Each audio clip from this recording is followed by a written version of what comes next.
When the Buddha gave teachings on no self and the observation of selflessness, his intention wasn't to give us more concepts to become attached to or bewildered by. He was offering a perspective from which we might more easily see the truth of the universe and our existences within it. Of course, we all have a self insofar as our awareness identifies our human incarnation with a list of descriptors, memories, feelings, emotions, and thoughts.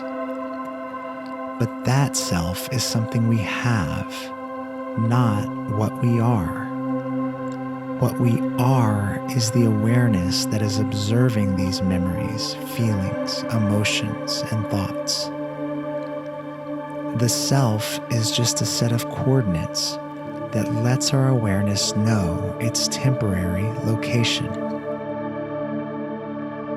What gets tricky is that sometimes our awareness is also referred to as self. Time, language, translations, and agendas have a tendency to convolute meanings. But if we understand the difference, that we are the awareness and not the descriptor, memory, feeling, emotion, thought self, then the words we use to talk about them become less important. The Buddha's teachings were also meant to help people see that we are impermanent and destructible. Thinking that we will permanently be ourself in some afterlife keeps us from having gratitude for and finding the heaven in the present moment in our ephemeral existence. Though where our awareness, consciousness, spirit, soul comes from before we are born, or where it goes after we die, are some of our greatest mysteries, it most certainly didn't and won't look like, feel like, or think like we do now. We are transitory awareness points on the one great cosmic organism that we manifest from. The observation of selflessness encourages us to act accordingly. We don't act for the sake of the short-lived self. We act for the sake of the great cosmic organism, for the sake of our oneness with all, past, present, and future. Though we must maintain some spiritual and resource security in order to be equipped to contribute, alleviating the suffering of our sisters and brothers, as well as reducing our carbon footprint and helping heal the planet itself, should come before our indulging in luxuries and superfluous comforts. And when we do enjoy some comfort or luxury, then along with our deep gratitude for it, we should always simultaneously understand at whose or what expense we are enjoying it. We can love travel, but we cannot take a 10-hour plane flight without burning 36,000 gallons of petroleum-based fuel. We can appreciate the beauty of fashion and jewelry, but we must understand the horrific conditions many of the laborers in these industries face. Though systemic dysfunctions of the Holocene can be overwhelming, as our meditation practices grow, making the selfless choice becomes more and more obvious and effortless. Meditation helps us dissolve the temporary and illusory notions of self and helps us arrive at truth and love unbounded by these notions. Through it, we calm and restore our minds and bodies so that we may have the energy, clarity, and insight to contribute to the greater good. So, still your body, close your eyes, and take a deep breath in and a long breath out. And for now, let's gently release our concepts of self. You are not your hairstyle, your shoe size, your accomplishments, your failures, your pain, or your happiness. Your body is the part of you that moves and feels. Your heart is where your emotions reside. Your mind is the part of you that thinks, remembers, and dreams. But just like the feelings, emotions, and thoughts are always changing and so do not permanently define you, neither are you defined by your body, heart, and mind. If just for the moment, let go of the notion that you are defined by these things and become formless, empty awareness. Don't think too hard about what it means or try too hard to visualize it.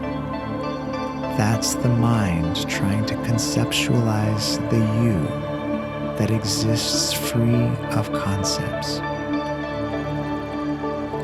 Just be awareness. It's what you already are. It is that which experiences your feelings, emotions, and thoughts. It is calm. It is fearless. It is secure. It is empty. It is vast. And it is the truest you to identify with. Find your way to this formless and expansive awareness. And as we all arrive within this spaciousness together, we realize that we all exist there together, undifferentiated by concepts of self, form, and separateness. We exist in a selfless place together. Continue to breathe and exist here.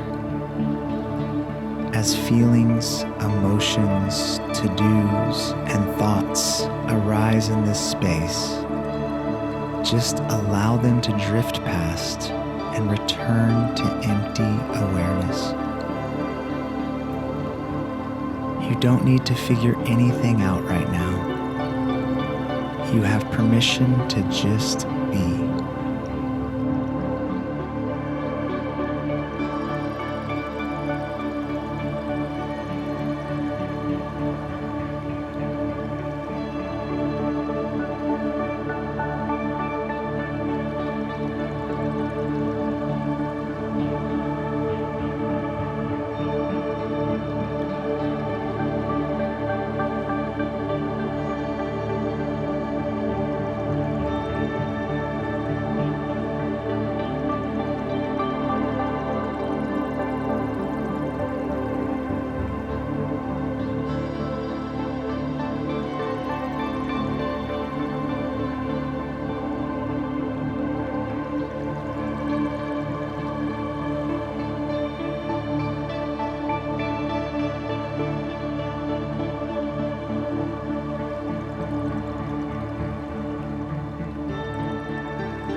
Now, we will attach short gathas to our breathing. Listen to and learn the lines as I speak them, and then repeat them internally as you continue to breathe. Inhaling, though I have a body, heart, and mind. Exhaling, I am more than my body, heart, and mind. Inhaling, though I have a body, heart, and mind. Exhaling, I am more than my body, heart, and mind. Inhaling, though I have a body, heart, and mind. Exhaling, I am more than my body, heart, and mind. Repeat internally now.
Inhaling, though I have a self.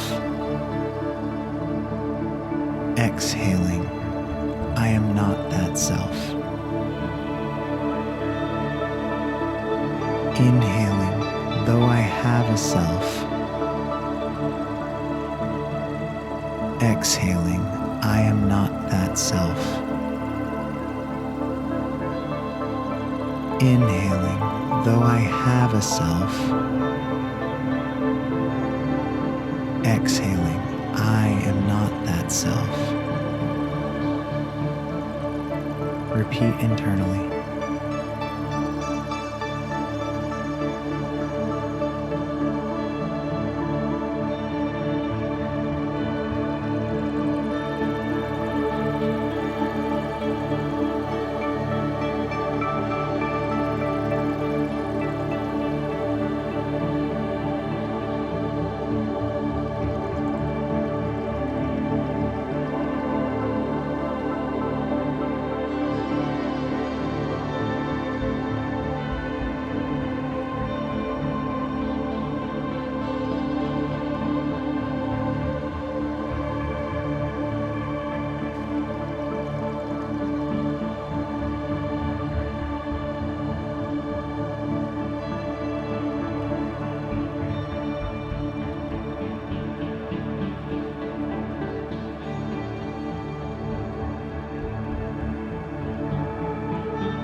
Inhaling, I am an existence with awareness. Exhaling, I exist as one with all. Inhaling, I am in existence with awareness. Exhaling, I exist as one with all. Inhaling, I am in existence with awareness. Exhaling, I exist as one with all. Repeat internally now.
Inhaling, understanding I am one with all. Exhaling, I am only healthy and happy when all are healthy and happy. Inhaling, understanding I am one with all. Exhaling, I am only healthy and happy when all are healthy and happy. Inhaling, understanding I am one with all. Exhaling, I am only healthy and happy when all are healthy and happy. Understanding I am one with all. I am only healthy and happy when all are healthy and happy. Repeat internally.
Inhaling through observation of selflessness.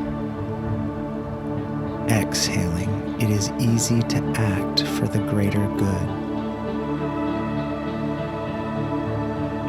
Inhaling through observation of selflessness. Exhaling, it is easy to act for the greater good. Inhaling through observation of selflessness.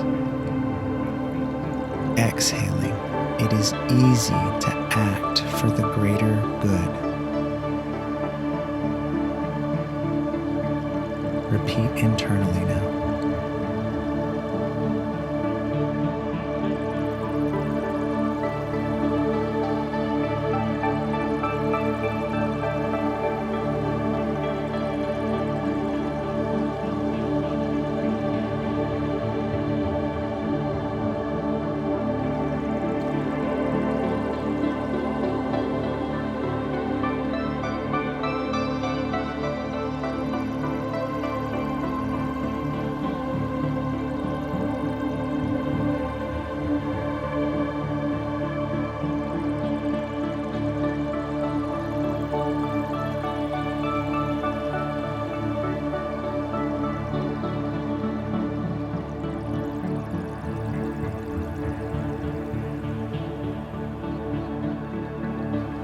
Through observation of selflessness, it is easy to act for the greater good.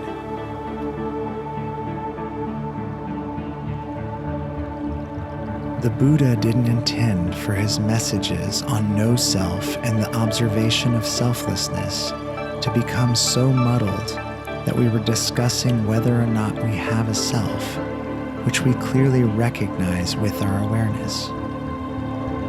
In this temporary incarnation, we have a self, but that self is not who we truly are. Who we truly are is the awareness that observes. Observes our thoughts, observes our feelings, observes our emotions, and observes ourself. This awareness understands that it is part of the one great cosmic organism we are all a part of.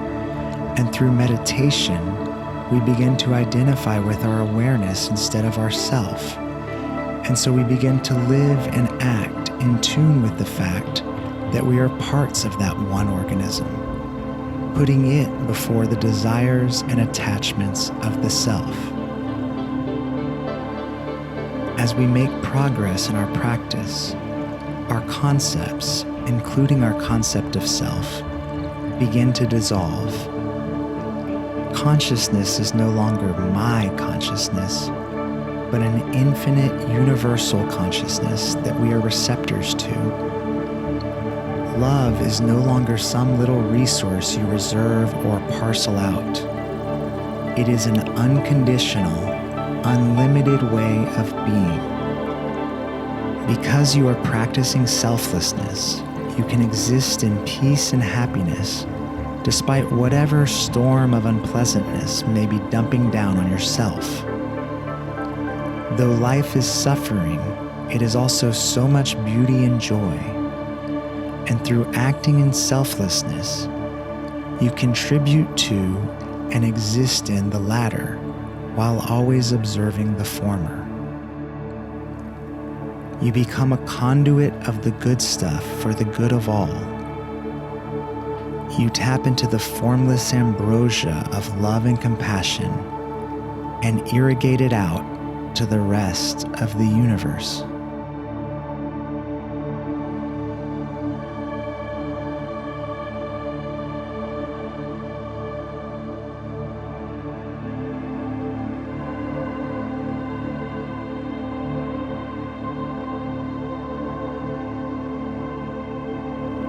The love in me sees the love in you. Namaste.